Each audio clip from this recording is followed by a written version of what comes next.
ইয়া আইয়ুহাল্লাযীনা আমানু, ঈমানদারকে লক্ষ্য করে আল্লাহ বলতেছেন আত্তাকুল্লাহ, আল্লাহর ভয় করো, হাক্কা তুকাতিহি, নিয়ম মোতাবেক ভয় করো, লা তামুতুন্না, মৃত্যুবরণ করো না, ইল্লা ওয়া আনতুম মুসলিমুন, যতক্ষণ তোমরা মুসলমান না হবে। আল্লাহ রাসূল দীর্ঘ ৮ বছর মদিনায় থাকার পরে 10,000 সাহাবী নিয়ে যেই মক্কা থেকে গভীর রাত্রে হিজরত করেছিলেন, সেই মক্কা দখল করলেন। মনে হয় মক্কা দখল করাতে আপনারা বেজার হচ্ছেন।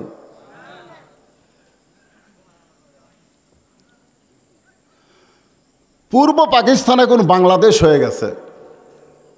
কি দেশ? বাংলাদেশ হয়ে গেছে। আমাদের দেশে বিজয় দিবস আছে না নাই? স্বাধীনতা দিবস আছে না নাই? মুসলমানের সবচাইতে বড় বিজয় হলো মক্কা বিজয়। জোরে কোন কথা ঠিক? হ্যাঁ, এই জন্য আল্লাহ একটা সূরা নাজিল করেছেন, ইজা জাআ নাসরুল্লাহি ওয়াল ফাত ওয়া রাআইতান নাসা ইয়াদখুলুনা ফি দীনিল্লাহি আফওয়াজা ফাসাব্বিহ বিহামদি রাব্বিকা ওয়াস্তাগফির ইন্নাহু কানা তাওয়াবা।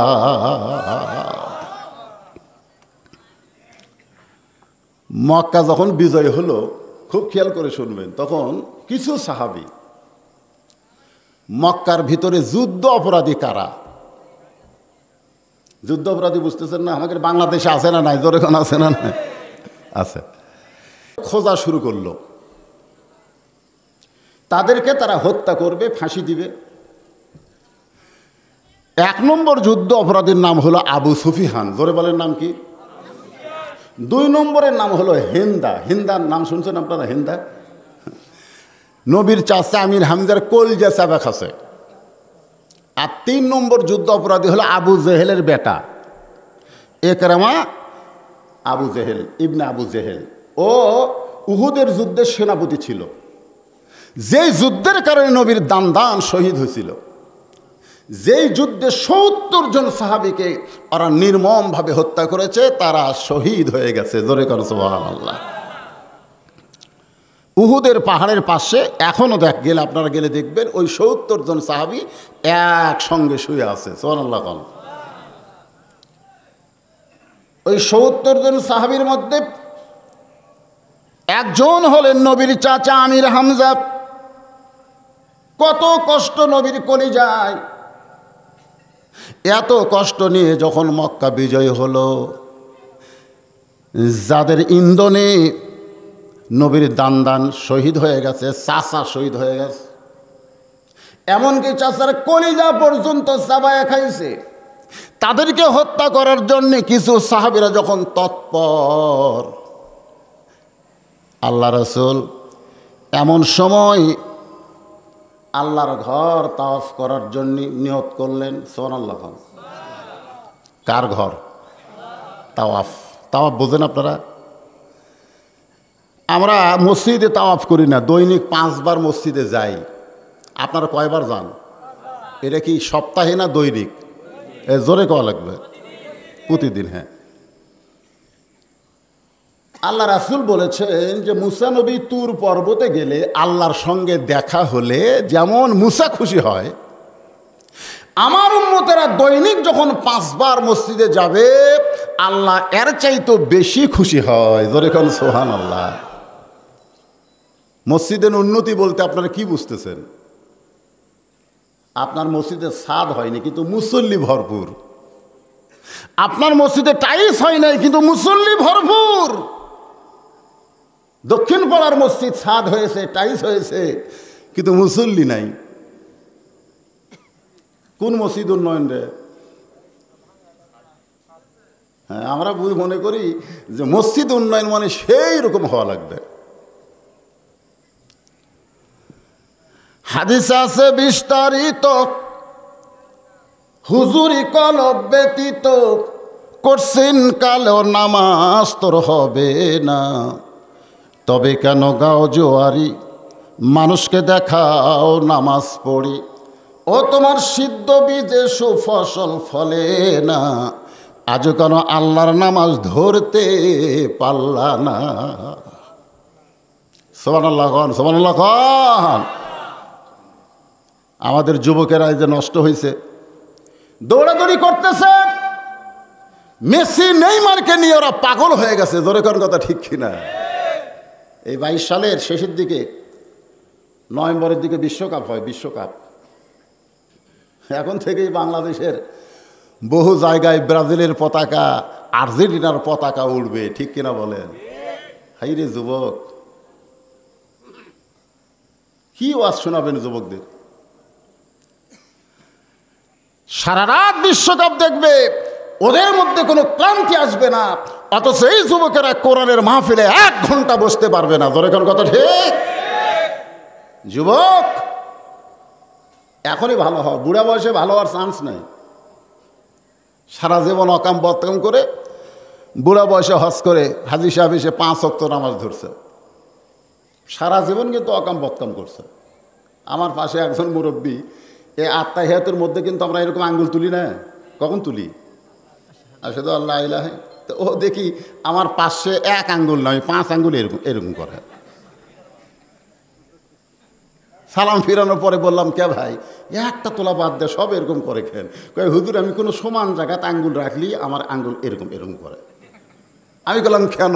বলে যে হারমোনি বাজাছি তো, আগে খুব খারাপ ছিলাম হুজুর, এই হারমোনি টিপার কারণে এখন আমার লোক এই হারমোনি টিপার চায়।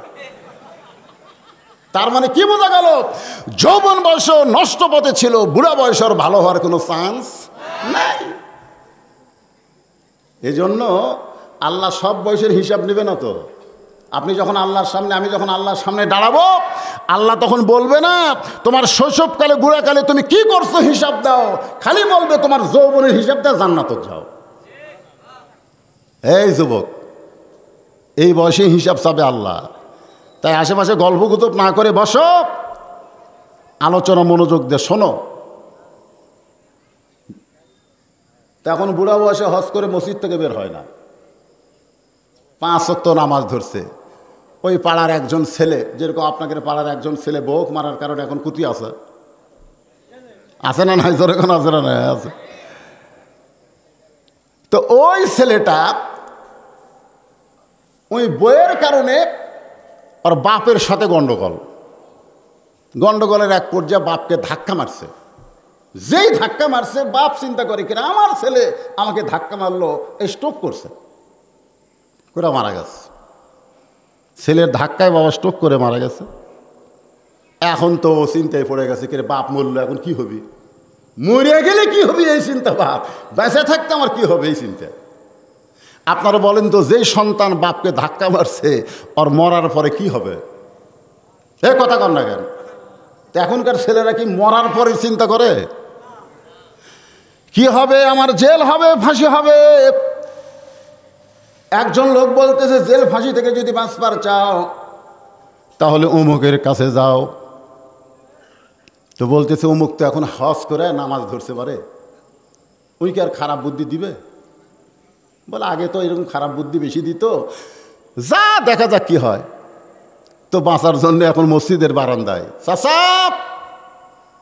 চাচা ভিতর থেকে বের হয়ে গেছে, কি হয়েছে রে? বলে আমি বাপকে ধাক্কা দিলাম, বাপ পড়ে মরে গেল, এখন হোক বাঁচানোর বুদ্ধি কি? তো বুড়া বলতেছে, যদি হজ না করতাম, যদি 5 ওয়াক্ত নামাজ না ধরতাম, তাহলে তোকে বলতাম গলার দড়ি দিয়ে টাঙ্গা থো। কিন্তু আমি হজ করছি, 5 ওয়াক্ত নামাজ ধরছি, আমি আর খারাপ বুদ্ধি দেব না বাবা, তুই যা। আপনারা বলেন তো, ও কি খারাপ বুদ্ধি দিছে? দেয়নি? দিছে, কিন্তু বুঝবার পারেনি। বলতেছে যদি হজ না করতাম, নামাজ না ধরতাম, তাহলে তোকে বলতাম গলার দড়ি দিয়ে টাঙ্গা থো। কিন্তু আমি হজ করছি, নামাজ ধরছি, খারাপ বুদ্ধি আর দেব না। কি বুঝলেন? যৌবন বয়সে যারা খারাপি করবে, বুড়া বয়সে তাদের ভালো হওয়ার কোনো চান্স নেই। এখন থেকেই ভালো হওয়া লাগবে। ভালো কেমনে হওয়া যায়, এই বিষয় নিয়েই তো আলোচনা করবো ইনশাল্লাহ। আল্লাহ রাসূল 13 বছর মক্কায় ছিলেন। 13 বছরে রাসূল মক্কায় কোনো মসজিদ নির্মাণ করতে পারেনি। আপনারা বলেন তো, আপনাদের এই এলেঙ্গা উত্তরপাড়ায় এটা কি মক্কা? কিন্তু আল্লাহ রাসূল মক্কায় কোনো মসজিদ নির্মাণ করতে পারেনি 13 বছরে।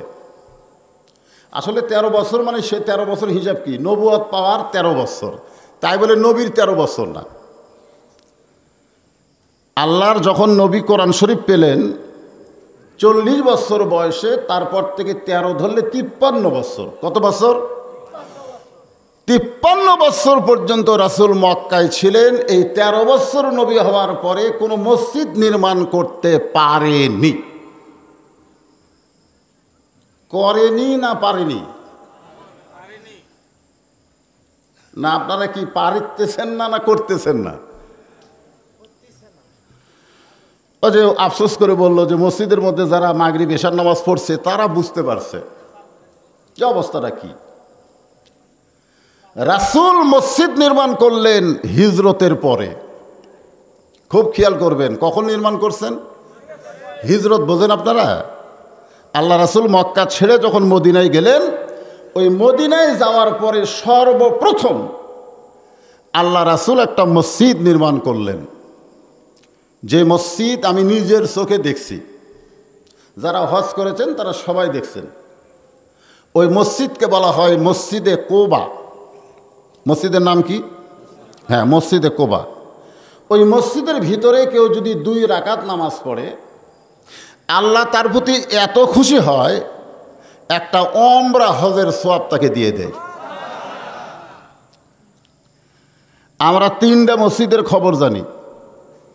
কোরআন শরীফে আল্লাহ 2টার কথা একসাথে বলেছেন, সুবহানাল্লাযী আসরা বিআবদিহি লাইলাম মিনাল মসজিদিল হারাম ইলাল মসজিদিল আকসা। এক মসজিদের নাম হলো কাবা, আর একটা হলো মসজিদে আকসা। আর একটা মসজিদ কোরআনে না থাকলেও হাদিসে আছে, যার নাম হলো মসজিদে নববী। তাহলে কয়টা হলো? 3টা হলো। কাবার এরিয়ার মধ্যে কেউ যদি নামাজ পড়ে, প্রতি রাকাতে আল্লাহ লক্ষ রাকাত নামাজের সওয়াব দিয়ে দেয়। আর বাইতুল মুকাদ্দাসে কেউ যদি নামাজ পড়ে, কোনো কিতাবে আছে 1000, কোনো কিতাবে আছে 50,000 রাকাতের সওয়াব পাওয়া যায়। আর মসজিদ নববীর মধ্যে কেউ যদি 1 রাকাত নামাজ পড়ে, আল্লাহ তাকে 1000 অথবা 50,000 রাকাত নামাজের সওয়াব দেয়। কিন্তু মসজিদে কোবার মধ্যে কেউ যদি নামাজ পড়ে, তাকে একটা ওমরা হজের সওয়াব দেওয়া হয়। এখন আপনারা বলেন তো, 1 লক্ষ রাকাত নামাজের সওয়াব বেশি না একটা ওমরার সওয়াব বেশি? বুঝে শোনা করা লাগবে। হ্যাঁ, সেই মসজিদে কোবা নির্মাণ করলেন কিভাবে? রাসূল মদিনায় হিজরত করার পর একটা জায়গার কাছে গিয়ে বললেন, এই জায়গাটা আমার অত্যন্ত পছন্দ। মানে সব জায়গায় মসজিদ করা যাবে না, মসজিদ কিন্তু দেখে শোনা জায়গা মতো করা লাগবে। সব জায়গায় করা যাবে না। এমন একটা জায়গায় মসজিদ করলেন যে যাওয়ার রাস্তাই নেই, তাহলে মুসল্লি পাবেন কোথায়? জায়গা আগে সিলেক্টেড করা লাগবে। এই জায়গায় মসজিদ করলে আমার মহল্লার লোকেরা আসতে পারবে কি পারবে না, একটু খেয়াল করার দরকার আছে না নাই? দরকার আছে না নাই? আল্লাহর নবী জায়গাটা পছন্দ করে বললেন, এই জায়গার মালিককে। তো মদিনার আনসার যারা যারা সাহাবীদেরকে সহযোগিতা করেছেন তাদেরকে বলা হয় আনসার। আর যারা মক্কা থেকে হিজরত করেছেন মদিনায় তারা হলো মুহাজির। তারা কি? নাম খেয়াল রাখবেন, যারা হিজরত করেছে তারা কি? মুহাজির। আর যারা জায়গা দিয়েছে তারা হলো আনসার। মদিনার একজন আনসার বললেন, এ রাসূলুল্লাহ, আপনি যে জায়গা পছন্দ করেছেন, এই জায়গা হলো 2টা এতিম সন্তানের। 2টা কি সন্তান? এতিম সন্তান। আল্লাহ কোরআনে বলেছেন, আরাআইতাল্লাযী ইউকাজ্জিবু বিদ্দীন ফাযালিকাল্লাযী ইয়াদউল ইয়াতীম ওয়ালা ইয়াহুদ্দু আলা তাআমিল মিসকিন। ওই ব্যক্তি ধর্মের নামে সবচাইতে বড় মিথ্যাবাদী যে এতিমদেরকে আশ্রয় দেয় না, এতিমদেরকে গলা ধাক্কা দেয়। এরকম কিছু লোক আছে না নাই? যেরকম আছে না নাই? আমাদের নবী কি ছিলেন? কেমন এতিম? শিশুকালে মইরা গেছে মা, গর্ভে থাকতে মরছে পিতা, নবী চোখে দেখলেন না। আলাম ইয়াজিদিকা ইয়াতীমান ফাআওয়া। আল্লাহ বলতেছে আপনাকে আমি এতিম হিসাবে পেয়েছি। জোরে কর সুবহানাল্লাহ। নবী দুইটা এতিমকে কাছে ডাকলেন, ডাকার পরে বললেন, বাজান আমি শুনলাম এই জায়গার মালিক নাকি তোমরা দুই ভাই। তো এতিম দুই বাচ্চা বললেন, আমরা জায়গার মালিক না। সুবহানাল্লাহ কবেন না? আপনারা কি জায়গার মালিক নাকি? কিন্তু মশান তো ভালোই মারতেছেন। মশান বোঝেন না? এই যে হুজুর দেখতেছেন এই জায়গা আমার, ওই সাইডে ওটা আমার, ওই পিছন যেটা দেখতেছেন ওটা আমার, এই সাইডে যা দেখতে পাচ্ছেন সব আমার ব্যবসা স্যার। এলাকার মধ্যে পাওয়া দেওয়ার জায়গা কারো নেই। তো সবই যদি তোমাকে হয় আল্লাহ, তখন বলে আল্লাহটা দেখতে গেলে 2 মিনিট হাঁটা লাগবে। আল্লাহ দেখতে গেলে কয় মিনিট হাঁটা লাগবে? 2 মিনিট। তো 2 মিনিট হাঁটার পরে মসজিদের সামনে গিয়ে বলতেছে, হুজুর এখানেও আল্লাহর কিছু ছিল না, আমার চাচা এই 10 শতক আল্লাহ দয়া করে দান করছে। এই 10 শতককে দান করছে আমার চাচা, কাক আল্লাহকে দান করছে, আর আমরা টাকা পয়সা দিয়ে একটা ঘর বানিয়ে দিছি। আল্লাহ বলছে, আল্লাহ তুমি ঘরের মধ্যে থাকো, এই জন্য নাম দিছি আল্লাহর ঘর। জোরে কোন কার ঘর? আল্লাহর ঘর। ফেরেশতারা বলতেছে, আল্লাহ এটা কোন দেশ? যে দেশে তোমার কিছু নাই, ওর চাচা দান করলে তুমি পাও, এই দেশের নাম কি? আল্লাহ বলতেছে, ওই দেশের নামই হলো বাংলাদেশ। জোরে বলেন কি দেশ? বাংলাদেশে আমি আল্লাহর চাইতে গরিব কেউ নাই। আপনি জানেন, নিজে 2 তলা 3 তলা 4 তলা বাড়ি করতেছে, এরকম লোক আছে না নাই? কতক্ষণ আছে না নাই? অথচ ওই লোকের কাছে যায় মসজিদের জন্য 2টা বস্তা সিমেন্ট চান, খালি চাইয়া দেখেন ওই কি কয়। যদি বলেন ভাই রে আল্লাহর ঘর করতেছি আমরা, 2টা বস্তা সিমেন্ট দাও, না আমি বাকি থুছি আমার বাসা করতে, এখন 100 বস্তা সিমেন্ট লাগবে, আমার বাড়ি কমপ্লিট হয়নি, আর তোমরা আল্লাহর ঘরের জন্য সিমেন্ট চাও, দিবার পারবো না। ফেরেশতা কয় আল্লাহ, 2 কান্ত 2টা ফেরেশতা আছে না নাই? যখন আছে না নাই? কয় আল্লাহ কয় কি? আল্লাহ বলতেছে, ও বাড়ি বানাচ্ছে, বানাক, ওর থাকার ভাগ্যে নাই, ওর বানানো শেষ, আজরাইল হাজির। জোরে কোন কথা ঠিক, কথা কন না। মুসলমান যারা হবে তারা নিজের থাকার ঘরে বিল্ডিং বানানোর আগে আল্লাহর ঘর আগে তৈরি করবে। জোরে কোন কথা ঠিক। কিন্তু আমাদের উল্টে। এই জন্য বাংলাদেশে আল্লাহ সবচাইতে গরিব। আপনি যদি কিছু দেন তাহলে মসজিদ হবে। ওয়াজ শুরু করি নাই, কেবল টেজে আইছি, তখনই বলতেছে হুজুরের তেমন আদায় নাই, খালি গামছাত আদায় করলি চলবি। আপনাকে মান্দায় জীবনে বহু মাহফিল করছি ভাইরে, কিন্তু আজকে তো আমি খুব বিপদে পড়ে গেছি। ওই বাড়ি এটা কি সামনে, এটা কি জোলানা নদী না কি? এটা ও খাল। আচ্ছা আচ্ছা, আলহামদুলিল্লাহ। তা আসুন, 2 এতিম বাচ্চা বলতেছে এ জায়গার মালিক আমরা নই। আল্লাহর নবী বললেন, তাহলে জায়গার মালিককে? পরের জায়গা পরের জমি, সবাই বলেন পরের জায়গা পরের জমি, ঘর বানায় আমি রই, আমি কিন্তু জায়গার মালিক নই। জমিদারের ইচ্ছা মতন দেই না জমিন চাষ, তাই তো ফসল ফলে না রে, দুঃখ 12 মাস। আমি খাজনা পাতি সবই দিলাম, তবু জমিন হয় যে নিলাম, এই দুঃখের কথা কারে কই? সবাই বলেন পরের জায়গা পরের জমি, ঘর বানায়া আমি রই। বিশ্বাস করতেছেন না? এতিম দুই বাচ্চা বললেন, এ জায়গার মালিক হচ্ছে আল্লাহ, আমরা দুই ভাই শুধু দেখাশোনার দায়িত্ব পেয়েছি। কত সুন্দর কথা আল্লাহ নবীর সামনে বললেন যে জায়গার মালিককে, আমরা দুই ভাই দেখাশোনার দায়িত্ব। কিছুদিন আমরা দেখাশোনা করার পরে আমরা যখন চলে যাব তখন আবার কার উপরে এই দায়িত্ব পড়বে, ঠিক কিনা বলেন? রাসূল বললেন, তোমাদের কাছ থেকে জায়গাটা নিবার চাই, এর বিনিময়ে তোমরা কি চাও? আর একটা বিনিময় আছে, তো আছে না নাই? তোমরা যে দেখাশোনা করো আর যেটাই করো তোমাদেরই তো আয়ত্তে আছে, এই জায়গাটা আমি নিবার চাই, এর বিনিময়ে তোমরা কি চাও? দুই ভাই তখন আসমানের দিকে তাকালেন, তাকায় বললেন, ইয়া রাসূলুল্লাহ, বিনিময় যদি আমাদেরকে নিবার বলেন তাহলে আমরা এই জায়গার বিনিময়ে জান্নাত চাই। কি চাই? আল্লাহ রাসূল বললেন যে কেউ যদি আল্লাহর ঘর তৈরি করার জন্য জায়গা দেয়, নির্মাণ করে দেয়, আল্লাহ খুশি হয়ে তার জন্য জান্নাতে একটা ঘর বানায়। মসজিদের জন্য টাকা চাইলে আবুল কালাম আজাদ, আর আপনারা যেভাবে কৃপণতা করলেন,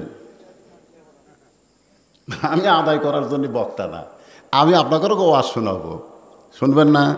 হ্যাঁ, রুহের জগতে আল্লাহ যদি আমাদেরকে ভালোবেসে আল্লাহর পছন্দনীয় ধর্ম ইসলামের মধ্যে আমাদের কবুল করে, আমরা কি একটু বিশ্বাস করতে পারি যে আল্লাহ আমাদেরকে জান্নাতেও কবুল করবেন?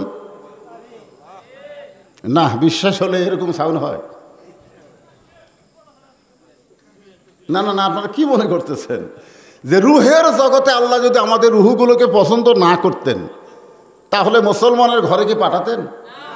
যখন মুসলমানের ঘরে আমাদেরকে কবুল করেছে, বিশ্বাস করতে হবে জান্নাতেও আল্লাহ আমাদের কবুল করবেন ইনশাআল্লাহ। আমাদের মধ্যে এই বিশ্বাসটা কমে গেছে, যার কারণে ইনশাআল্লাহ শব্দ সবাই উচ্চারণ করেনি। অনেকে ভাবতেছে এত সহজ, তখন খুঁজতেছে কি অপরাধী, ওই কয়টা মারার দরকার আছে না নাই? যারকে নাম কইলাম আমি, মারার দরকার আছে না নাই? আছে। মুসলমানের ঘরে শুধু জন্ম নিলেই হবে না, মুসলমান হয়ে আমাদেরকে আবার এই বাংলাদেশ ছাড়া লাগবে।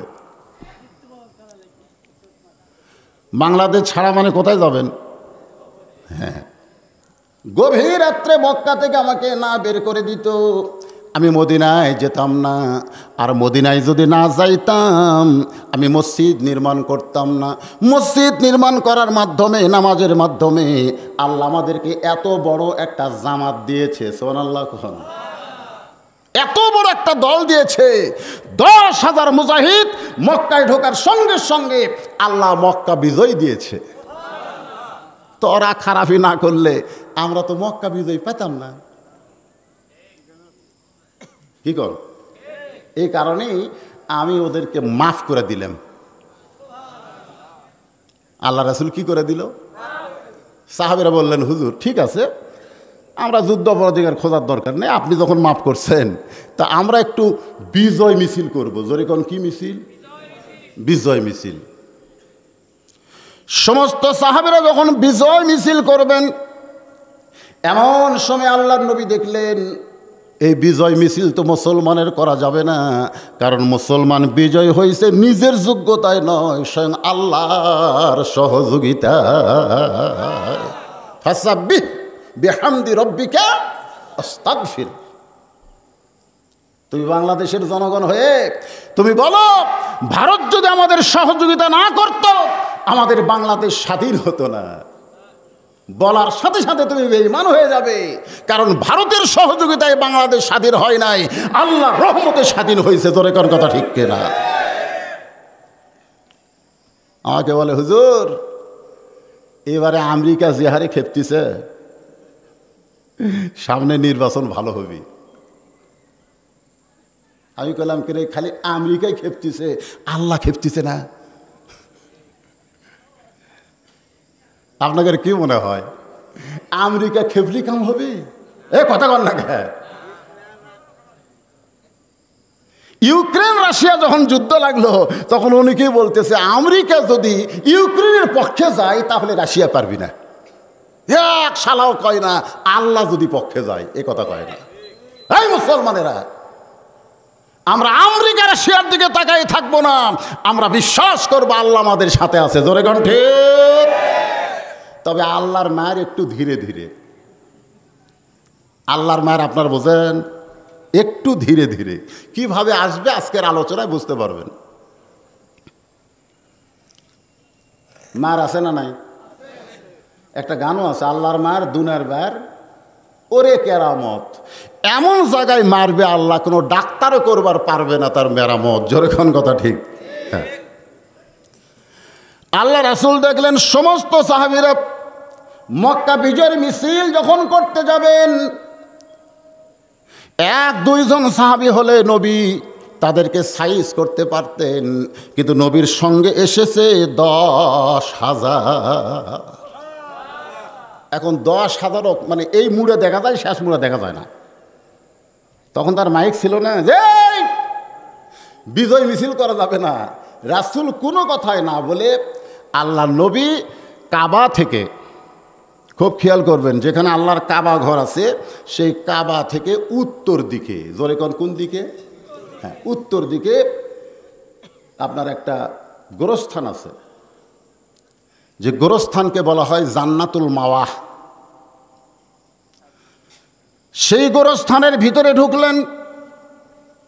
আল্লাহর নবী যখন গোরস্থানের ভিতরে ঢুকলেন, সঙ্গে সঙ্গে প্রত্যেকটা সাহাবীর সামনে আয়াত এসে হাজির হয়ে বলল, আতিউল্লাহ ওয়া আতিউর রাসূল কুল ইন কুনতুম তুহিব্বুনাল্লাহা ফাত্তাবিউনি ইউহিব্বুকুমুল্লাহ ওয়া ইয়াগফির লাকুম যুনুবাকুম ওয়াল্লাহু গফুরুর রহিম। আল্লাহ রাসূল যখন গোরস্থানের মধ্যে ঢুকলেন, সমস্ত সাহাবীরা আনন্দ তো দূরের কথা, নবীকে ইত্তেবা করার জন্য তারাও গোরস্থানের মধ্যে ঢুকলেন।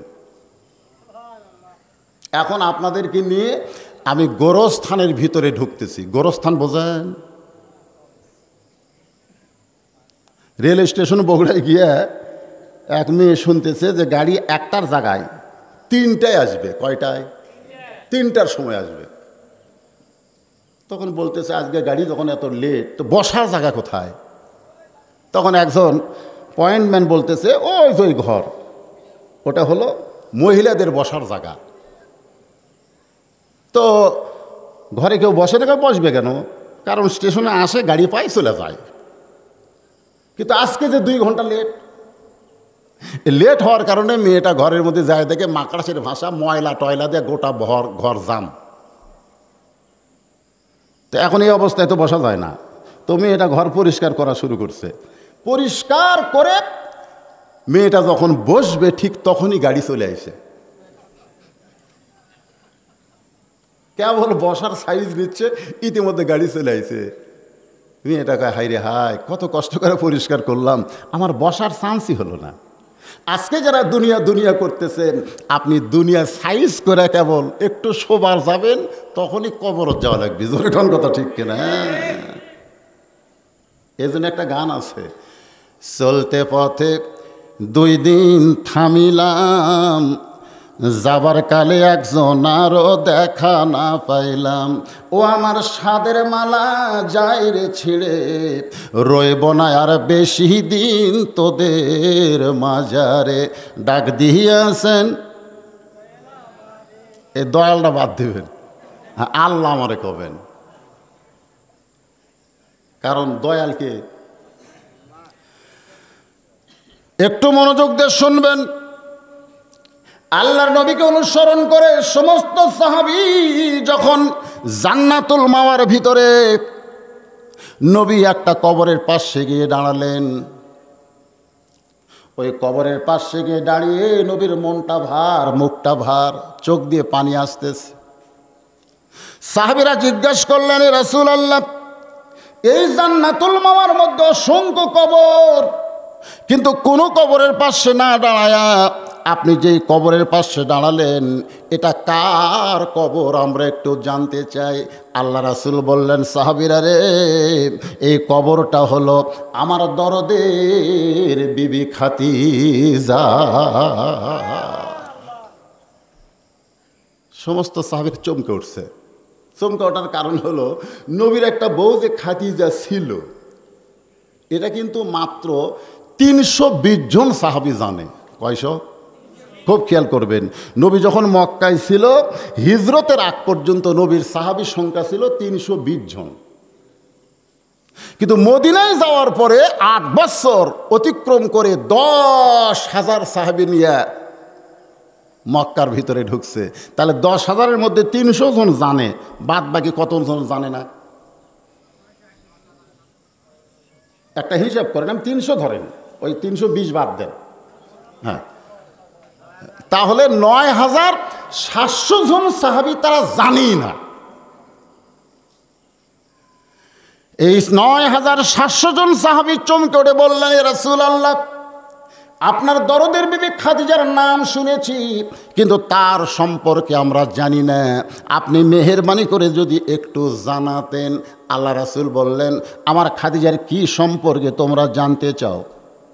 আমার খাদিজার জীবনের সবচাইতে বড় আমল হলো খাদিজা সব সময় কবরকে স্মরণ করত। আপনার যদি নামাজ থাকে, রোজা থাকে, হজ থাকে, যাকাত থাকে, কিন্তু কবরকে যদি খেয়াল না থাকে আপনার দ্বারা ভালো আমল হবে না, বিশ্বাস করেন হবে না। এইমাত্র আসরের নামাজ পড়ে জমির ধান দেখতে পেরে গেছে, যায় দেখে উপর জমির পানি আছে, নিচে ওর জমির পানি নাই। চিন্তা করে উপরে জমির পানি, আমার ডাক নাই, মাথার টুপি আছে, কপালত কড়া পড়ছে, চারিদিকে তাকায় দেখে কেউ নাই, কেউ নাই। আস্তে করে বসে জমির আল কেটে দিস, আল কেটে দিয়ে ওই পানি দিয়ে হাত ধুয়ে আবার উপর দিকে উঠে চারিদিকে তাকায় বলতেছে, আলহামদুলিল্লাহ, কেউ দেখেনি, কেউ দেখেনি। আপনি কখন ওর কবরের চিন্তা আছে? ওর মরার চিন্তা আছে? আজকে যারা দুনিয়া দুনিয়া করতেছে, আল্লাহ কোরআনে বলেছে, বাল তুসিরুনাল হায়াতাদ দুনিয়া ওয়াল আখিরাতু খায়রু ওয়া আবকা। ইয়া আইয়ুহাল ইনসান মা গাররাকা বিরাব্বিকাল কারীম। মানুষ কিসের মায়ায় পড়ে, কিসের ধান্দায় পড়ে তোমাদের আল্লাহকে তোমরা ভুলে যাও। অথচ ইন্না লিল্লাহি ওয়া ইন্না ইলাইহি রাজিউন। সমস্ত সাহাবীরা বললেন, রাসূলুল্লাহ, মা খাদিজা কবরকে কেমন স্মরণ করত আপনি যদি আমাদের একটু বলেন তাহলে আজ থেকে আমরাও সে আমল করতে চাই। সবাই সুবহানাল্লাহ বললেন না? মনে হয় আপনারা বেজার হচ্ছেন যে হুজুর এত ওয়াজ থাকতে এই মরার ওয়াজ ধরলো কেন? আপনারা কন আজকে শ্রীলঙ্কার খবর জানেন? শ্রীলঙ্কার খবর, শ্রীলঙ্কায় যারা প্রধানমন্ত্রী ছিল, মন্ত্রী ছিল, এমপি ছিল, ওরকে খবর কি? এরা বাংলাদেশে থাকে, শ্রীলঙ্কার খবর জানেন না আপনারা?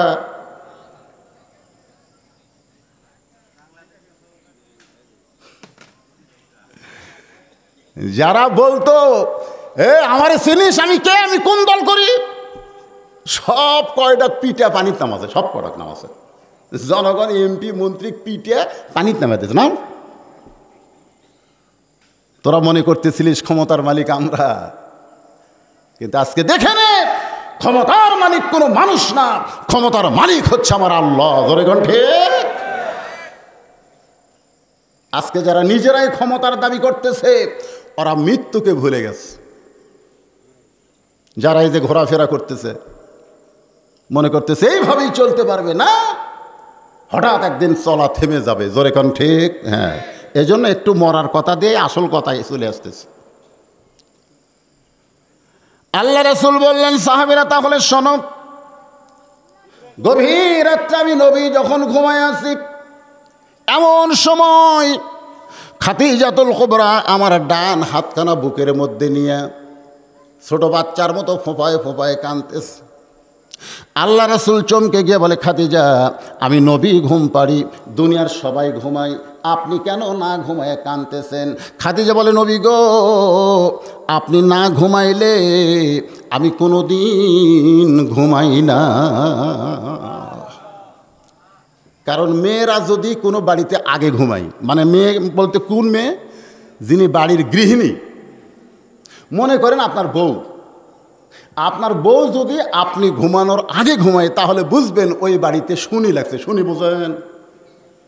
অশান্তি।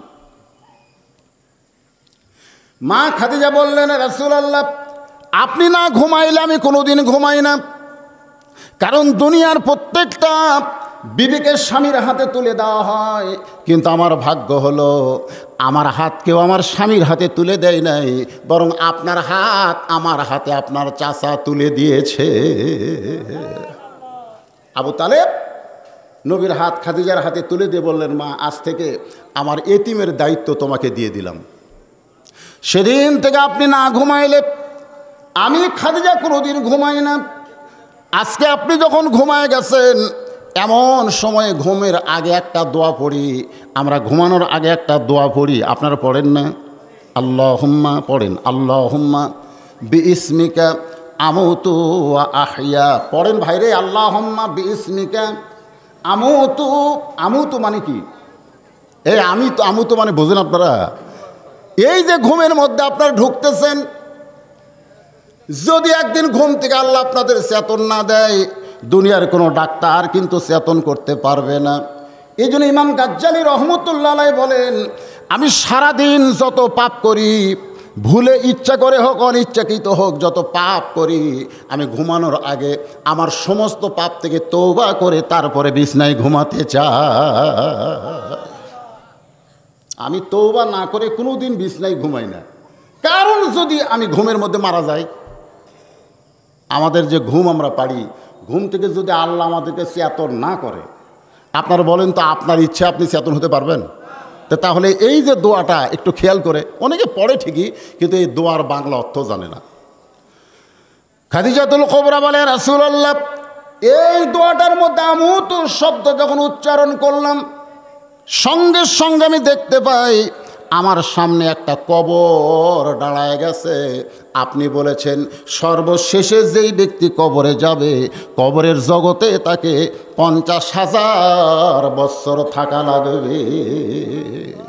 সর্বশেষে যে ব্যক্তি মৃত্যুবরণ করবে, কবরের জগৎ, রুহের জগৎ, দুনিয়ার জগৎ, আবার কবরের জগৎ আছে না নাই? এ জোরে করে আছে না নাই?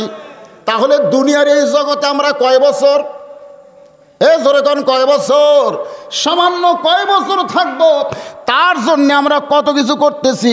আর অন্ধকার কবরে আমাদেরকে 50,000 বছর থাকা লাগবে, সেই জগতের কথা আমাদের খেয়াল নাই। খাদিজা বলে, রাসূলুল্লাহ, ওই অন্ধকার কবরে 50,000 বছর কেমনে থাকবো? এই কথা যখন আমার মনের মধ্যে হয়, আমার চোখের মধ্যে ঘুম আসে না। এজন্যই আমি ছোট বাচ্চার মতন কাঁদতেছি। আল্লাহ রাসূল খাদিজার কপালে একটা চুমা দিয়ে বললেন, খাদিজা, ওই আল্লাহর শপথ করে বলতেছি, ঈমান গ্রহণ করার পরে আল্লাহর সঙ্গে আপনি এমন একটা সম্পর্ক গড়ে তুলেছেন, আল্লাহ আপনার কবরকে জান্নাত বানায়া দিবে। সুবহানাল্লাহি বিহামদি। আপনারা কি আমার কথা খেয়াল করছেন? খেয়াল করছেন কি বলছি? না, খেয়াল অন্যদিকে দিলে হবে না তো। আল্লাহ রাসূল বলতেছেন ঈমান গ্রহণ করার পরে, এইদিকে তাকান বাইরে, কি হয়েছে? কি হয়েছে? ওখানে কাম পড়ছে ভালো, কারো মাথার উপর না পড়লি হলো। তো ঈমান গ্রহণ করার পরে আল্লাহর সঙ্গে, কার সঙ্গে? আল্লাহর সঙ্গে আপনি যে সম্পর্ক গড়ে তুলেছেন, আল্লাহ আপনার কবরকে জান্নাত বানায় দিবে। তাহলে আমাদের কবর যদি জান্নাত হয়, 50,000 বছর কি খারাপ? আরে 50,000 কেন, 1 কোটি বছর হলেও তো আমাদের কোনো সমস্যা নাই, কারণ কবরই আমাকে জান্নাত। জোরে কারণ সুবহানাল্লাহ। তাহলে এখানে যে রাসূল বললেন ঈমান গ্রহণ করার পরে আপনি আল্লাহর সঙ্গে যে সম্পর্ক গড়ে তুলেছেন, আমরা ঈমান গ্রহণ করছি কি করি নাই? এখন আল্লাহর সঙ্গে কি করা লাগবে? জোরে কোন সম্পর্ক, জোরে কোন কি করা লাগবে? এই সম্পর্ক করতে গিয়ে 1 নম্বর যেটা লাগবে তার নাম কি?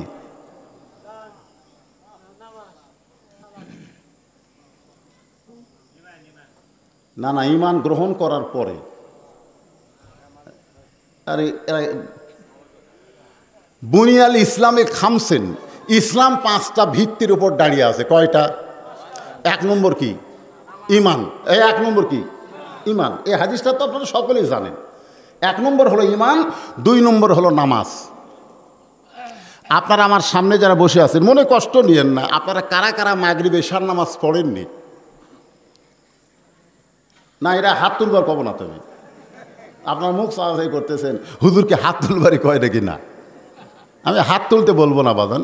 আপনার বিবেক সবচাইতে বড় আদালতের নাম কি? বিবেক। আজকে আমাদের বাংলাদেশে আদালতে যারা বসে আছে, অনেক বিচারকের বিবেক নাই, যার কারণে পরিমণির মতন খারাপ মেয়ে জামিন পায়, আলেম আমাদের জামিন হয় না। জোরে কোন কথা ঠিক কিনা? বিচার ঠিকই আছে, বিচার ঠিকই আছে, কিন্তু বিচারপতির কি নাই? বিবেক নাই। দেখছেন, পরিমণির মতন একটা ব্যবসা জামিন পায়, আর আমির হামজার মতন একটা টকবগা কোরআনের পাখি জামিন নেই। দোষও ধরবার পারেনি। কি দোষ? আমির হামজার ওয়াজ এক ছেলে শুনে ওই নাকি সংসদ ভবন ছুরি দিয়ে আক্রমণ করবার গেছে। কিন্তু বর্তমানে ছুরির খাওয়া আছে, এক কুরবানি জব করবার গেলে 3 বার ছুরি চেক করা লাগে। জোরে করার কথা ঠিক কিনা? হায় হায়, বিবেক। আপনাদের বিবেককে বলতেছি, যারা মাগরিব এশার নামাজ না পড়া ওয়াজ শুনতেছেন, আপনারা যদি আল্লাহ না করুক ফজর আগে মরেন, যদি মরে যান, আপনাদের খবর কি? যুবকেরা কথা কয় না, কথা কয় না, চেতন পায় না ফজরের সময়। আর ইতালি আর্জেন্টিনার খেলা দেখছে সারা রাত। আমার একজন কয়, হুজুর আপনি দেখছেন নাকি? আমি বললাম কখন থেকে শুরু হয়েছে? 12টার পর থেকে। তো 12টার পর থেকে খেলা দেখলি? হুজুর একটা 3টা গোল দিয়েছে। কয় মিনিটে 3 গোল দিয়েছে, কে গোল দিয়েছে সবার নাম মুখস্থ আছে। আমি কইলাম মুয়াজ্জিন ফজর আযান কখন দিছে? ওটা তো আমার খেয়াল নেই। মুসলমানের সন্তান, আসসালাতু খায়রুম মিনান নাওম তোমার কানে যায় না। তুমি রাত ভরে আর্জেন্টিনা ইতালির খেলা দেখছো, যদি মারা যাও, আমার মতন 1 কোটি মৌলবিও যদি তোমার জন্য দোয়া করে, কোনো লাভ হবে না। লা সালাতা লা ঈমানা, যার নামাজই নাই তার ঈমান থাকে না। জোরে কোন কথা ঠিক কিনা? লা সালাতা লা দীনা, যার নামাজ নাই তার কোনো ধর্ম নাই। আল্লাহ রাসূল বলেছেন, মান তারাকাস সালাতু মুতাম্মিদান ফাকাত কাফারা, ইচ্ছা করে একটা ওয়াক্ত নামাজ যারা বাদ দিল, তারা আল্লাহর সঙ্গে কুফরি করল। বাইনাল আবদি ওয়াল কুফরি তরকুস সালাত, বান্দার কাফের মধ্যে পৃথক করার জিনিস তার নামই হলো নামাজ। একটু মনোযোগ দিবেন। আল্লাহ রাসূল বললেন, খাদিজা ঈমান গ্রহণ করার পরে আপনারা কি মনোযোগ দিচ্ছেন না বিরক্ত হচ্ছেন? তাহলে এই কথাটা যে সবচাইতে দামি, সেটা খেয়াল করে শোনা লাগবে না? যে ঈমান গ্রহণ করার পরে, ঈমানের আগে আল্লাহর সঙ্গে কোনো সম্পর্ক করা যাবে না। কারণ বিয়ের আগে কোনো মেয়ের সাথে সম্পর্ক করা যাবে না। বিয়ের আগে কোনো মেয়ের সঙ্গে সম্পর্ক যেমন করা জায়েজ নাই, ঈমানের আগে আল্লাহর সাথে কোনো সম্পর্ক হবে না। নবীর চাচার আবু তালেবের ঈমান ছিল না, কিন্তু অনেক ভালো কাজ করছে, নবীকে লালন পালন করছে। শিয়াবে আবু তালেবের মধ্যে 2.5 বছর আবু তালেব নবীর সঙ্গে বন্দি ছিল। আবু জেহেল একদিন ডাক দেয়া কইল, তুমি আমাকে লোক, তুমি খামাকা তোমার ভাস্তার জন্যে এক ঘরে আসো, তুমি আমাদের কাছে আসো। আবু তালেব বলেছিল, আমাকে যদি বলা হয় গোটা দুনিয়া দেওয়া হবে, তোমার ভাস্তাকে তোমার কাছ থেকে নেওয়া হবে, তোমরা শুনে নাও, আমি গোটা দুনিয়া তালাক দিব, কিন্তু আমার এতিম ভাতিজাকে আমি 1 মুহূর্ত ছাড়ব না। যিনি সবসময় নবীকে বুকে আগলে রাখছেন, সেই ব্যক্তিটাও জাহান্নামে যাবে। কারণ যতই সম্পর্ক করুক, ঈমান ছিল না। দাতা হাতেম তাই বড় দানবীর ছিল, কিন্তু ঈমান ছিল না, জাহান্নামে যাবে। বাদশা নওশেরওয়ান ন্যায়পরায়ণ বাদশা ছিল, কিন্তু বেঈমান হওয়ার কারণে সেও জাহান্নামে যাবে। এই জন্য 1 নম্বর হলো ঈমান। যদি আপনারা মনে করেন আমার দয়াল বাবার দরবারেতে কেউ ফিরে না খালি হতে, আবার নামাজও পড়ে, আবার কয় বাবা বাবা বড় বিপদে আছি বাবা। আমাদের বাংলাদেশে এরকম বেঈমান আছে না নাই? জোরে কোন আছে না নাই? এদের সম্পর্কে আল্লাহ বলেছেন ফাওয়াইলুল মুসাল্লিন। একটু মনোযোগ শোনেন, ঈমান গ্রহণ করার পরে আপনি আল্লাহর সঙ্গে যে সম্পর্ক গড়ে তুলেছেন, আল্লাহ আপনার কবরকে জান্নাত বানায় দিবে। মা খাদিজা মুস্কি মুস্কি হেসে আল্লাহর হাতটা আর নবীর হাতটা আরও জোরে চেপে ধরলেন। নবী বললেন খাদিজা এবারে হাত চেপে ধরার কারণ কি? খাদিজা বলে রাসূলুল্লাহ আপনার কথা আমার বিশ্বাস হয়, কিন্তু আপনার কথা আমার বিশ্বাস হয়, আমার কবরকে আল্লাহ কি করবে? জান্নাত বানায় দিবে। আপনি কইছেন, আপনি তো আর এমনি এমনি কর নাই, কার কাছ থেকে শুনছেন? কারণ রাসূল কি নিজের ইচ্ছায় কথা কয় নাকি? মা ইয়ানতিকু আনিল হাওয়া ইন হুয়া ইল্লা ওয়াহয়ু ইউহা। আপনার কথা আমার বিশ্বাস হয়, কিন্তু আপনার কাছে যদি আমি কিছু চাই আপনি কি আমারে দিবেন না? সঙ্গে সঙ্গে নবী 3 বার বললেন নাউজুবিল্লাহ নাউজুবিল্লাহ নাউজুবিল্লাহ। একটু মনোযোগ দিয়ে শুনবেন। আল্লাহ রাসূল বললেন খাদিজা নাউজুবিল্লাহ নাউজুবিল্লাহ নাউজুবিল্লাহ। খাদিজা চমকে বলে হুজুর আপনার কাছে কিছু চাই। এ কথা শোনার সঙ্গে সঙ্গে আপনি 3 বার নাউজুবিল্লাহ কেন বললেন? আল্লাহ নবী বললেন যারা প্রকৃত ঈমানদার হবে তারা কেবলমাত্র ইয়্যাকা না'বুদু ওয়া ইয়্যাকা নাস্তাঈন। কি মনে করতেছেন? আপনি যখন কবরে যাবেন না, কবরে যাওয়ার পরে কিন্তু প্রথম প্রশ্নই হবে মান রব্বুকা, তোমার রবকে? আল্লাহ। যারা নামাজ পড়েনি তারকে মুখ দিয়ে আল্লাহ বাড়াবে? যারা আপনার নামাজি, 1 নম্বর প্রশ্নের উত্তর আপনাকে দেওয়া লাগবে না, আপনার নামাজ দাঁড়িয়ে বলবে। এই মুনকির নাকির, কাকে রব সম্পর্কে প্রশ্ন করতেছ? যে নিয়ত করার পরেই বলেছে আলহামদুলিল্লাহি রাব্বিল আলামিন, রুকুতে গিয়ে বলেছে সুবহান রাব্বিয়াল আযীম, সিজদায় গিয়ে বলেছে সুবহান রাব্বিয়াল আলা। হিসাব দে সারা জীবন কয় ওয়াক্ত নামাজ পড়েছে, কত রাকাত নামাজ পড়েছে, আর কতবার রব রব জিকির করছে, হিসাব দে। মুনকির নাকির কয় কে রে, এই জীবনে কত ওয়াক্ত নামাজ পড়েছে, কতবার রব রব কইছে, আমরা হিসাব কেমনে দেব? মুনকির নাকির কয় আল্লাহ তোমার বান্দাকে রব সম্পর্ক প্রশ্ন করার সাথে সাথে নামাজ যে হারে খেপে গেছে, আল্লাহ কয় 1 নম্বর বাদ দে। যারা নামাজ আছে তার রবের উত্তর দেওয়া লাগবে না, ওর নামাজের কারণে গোল্ডেন A+ পেয়ে গেছে। জোরে কোন সুবহানাল্লাহ। এখন যারকে নামাজ নাই 1 নম্বরে তোরা ধরা খাবি। জোরে কোন ঠিক ভাই?